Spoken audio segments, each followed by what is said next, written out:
Pemirsa, banyak pihak meyakini Ahok akan banyak diserang dengan isu-isu SARA. Dan saat ini sedang ramai diperbincangkan adalah pidato Ahok yang diduga disebarkan tidak utuh dengan tujuan menyebarkan kebencian. Pemilik akun Facebook Si Buniyani yang diduga menyebarkan pertama kali video pidato Ahok kini dilaporkan ke polisi.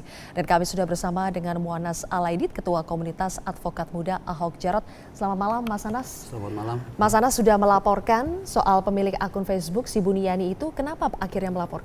Ya, pertama mau kita awali bahwa pada prinsipnya kita merasa perlu untuk melaporkan.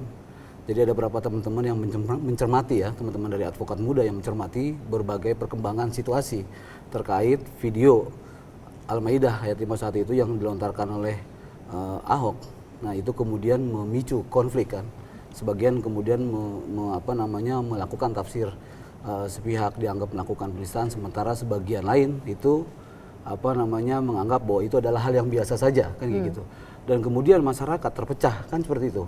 Nah, ini yang harus kita selamatkan. Jadi dilaporkan ini atas dugaan apa, Mas? Nah, makanya dari awal ketika kita mencermati situasi seperti itu, maka ada beberapa teman-teman juga di tim Kotak Aja itu melakukan investigasi terhadap kebenaran tentang dugaan adanya video itu kan seperti itu. Nah, teman-teman kemudian melakukan penelusuran. Nah, dari tahapan kemudian kita melakukan pencarian data sampai dengan mengkerucut, ternyata video asli itu ada. Video asli itu ternyata berdurasi 1 jam 48 menit yang dikeluarkan oleh Arief Budiman. Sedangkan itu cuplikannya tidak pernah ada persoalan karena kita bisa melihatlah di kolom-kolom itu. Nah, ternyata belakangan itu dikerucutkan oleh seseorang yang diduga bernama dalam akun itu SBY ya, Si Buniyani. Jadi bukan mantan presiden tapi Si Buniyani. Nah, Si Buniyani kemudian mengkerucutkan itu menjadi 31 detik. Ya. Di dalam video itu kemudian ditulis kata-kata yang menurut hemat kami sebetulnya ini ada sangat provokatif. Tetapi nanti biarkan ahli bahasa. Ahli sosiologi linguistik ya yang akan bisa menerjemahkan. Dituliskannya seperti apa, aslinya seperti apa? Ya, jadi di dalam postingan ini jadi berupa foto. Foto itu diposting kemudian ditulis di situ dibohongin pakai Al-Maidah. Dibohongi pakai Al-Maidah seperti itu kan. Jadi seolah-olah siapapun yang baca khususnya umat Islam pasti akan merasa tersinggung gitu loh, seolah ayatnya yang membohongi Ahok sebetulnya itu. Menurut tafsir tim advokatnya seperti apa? Ya, kalau menurut kita sebetulnya sudah diperkuat juga oleh pendapatnya Bawaslu per hari ini ya. Tadi ada beberapa komisioner dalam statementnya hari ini komisioner Bawaslu terkait masalah video itu dianggap itu adalah hal yang biasa gitu loh. Hal yang biasa, jadi bukan ayatnya yang bohong tetapi inilah yang kemudian menjadi persoalan karena bisa menjadi senjata bagi siapapun seolah-olah untuk tidak suka terhadap orang lain atau itu ucapan itu yang Ahok, kemudian ucapan Ahok berbahaya. dalam video, Mas, saya dengar ucapannya seperti ini, dibohongin pakai surat Al-Maidah 51. Nah, itu kan kata-katanya dibohongin pakai surat Al-Maidah. Artinya kalau kita melihat pada potongan penggal kata-kata itu kan jelas ada unsur seolah-olah siapapun yang membaca, oh ya berarti ada seolah-olah melecehkan Al-Quran kan seperti itu. Nah, ini loh yang menjadi persoalan. Makanya yang harus kita dalami adalah bagaimana mungkin Si Buniyani ini kemudian dengan tujuan apa? Jadi dalam tindak pidana itu ada yang namanya mens rea. Jadi mens rea itu niat jahat. Tujuan apa dia selama 31 detik menerbitkan itu? Dipotong dari 1 jam 48 menit. Kemudian atas tujuan apa dia mencantumkan tulisan yang sebetulnya kalau dibandingkan dengan videonya itu agak berbeda. Jadi menurut Anda ketika itu dipotong tidak utuh itu patut diduga ada motif yang tidak baik di situ? Iya, makanya tapi kan itu akan menjadi kewenangan dari penyelidik. Jadi Anda melaporkan akun Si Buniyani ini atas dugaan apa? Pencemaran nama baik atau bagaimana? Iya. Jadi atas akun ini kemudian berapa orang kan melihat, ya kan, mengadopsi, menebarkan pendapat satu sama lain, akhirnya satu sama lain saling mempengaruhi gitu loh.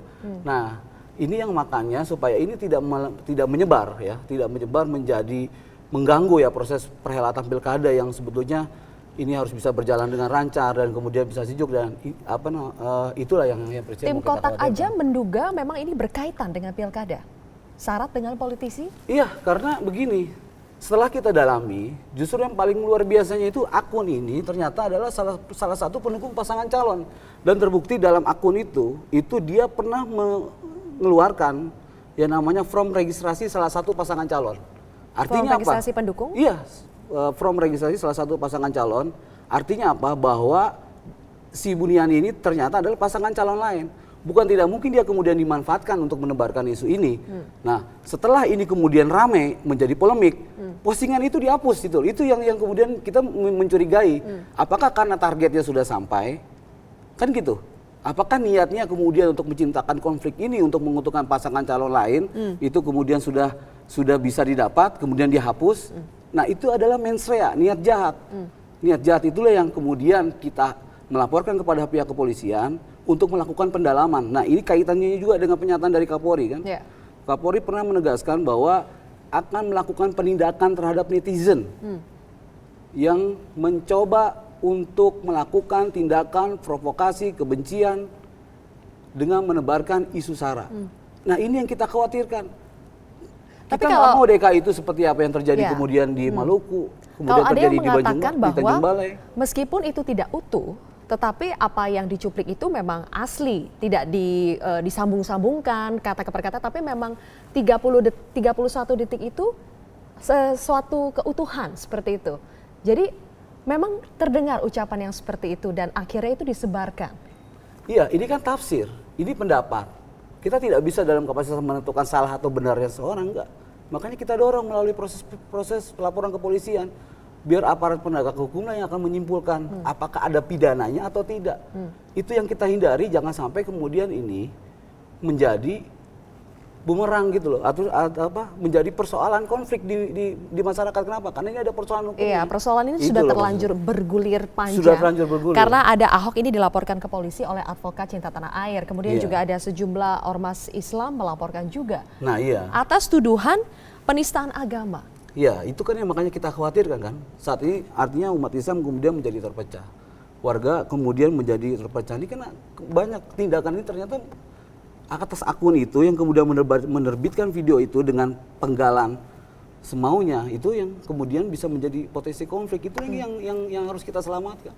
Jadi waktu Anda melaporkan itu, bukti apa saja yang sudah disediakan oleh tim Ya, Kontak kita Ajaib? sudah sampaikan apa adanya. Pertama kita ambil posting itu, kutipan-kutipan yang menurut dugaan kita adalah tindakan-tindakan provokatif. Kemudian yang kita juga menyampaikan satu pertemuan di Pulau Seribu itu. Pembicaranya Ahok itu dalam 1 jam 48 detik video aslinya. Dan potongan. Jadi biar bisa langsung dibandingkan 31 ya, dan potongannya 31 detik. Dan itu sudah kita berikan dalam bentuk VCD. Ada juga yang mengatakan karena ini sudah terlanjur bergulir, kemudian juga menuai berbagai kecaman dan akhirnya membuat polemik di tengah masyarakat. Ada juga yang menyarankan agar Ahok ini meminta maaf lah untuk meredam situasi. Apakah dari tim advokat Ahok Jarot ini juga menyarankan hal demikian? Ya, kalau kita prinsipnya persoalan minta maaf itu persoalan pribadi ya. Tapi bagi kami adalah yang harus kami selamatkan adalah proses demokrasi ini, Mbak. Proses demokrasi ini yang harus kita selamatkan. Kenapa? Jangan sampai kemudian ini dihancurkan. Kita sudah bangun ini proses ini sejak reformasi sampai sekarang selama bertahun-tahun adalah untuk menghindari persoalan sara. Ini kompetisi ini akan berlangsung selama 5 tahun. Iya. Artinya bisa artinya apa? Bahwa sewaktu-waktu bisalah kita akan berada dalam situasi yang berbeda. Kalau isu sara ini kemudian dimainkan terus-menerus, nah ini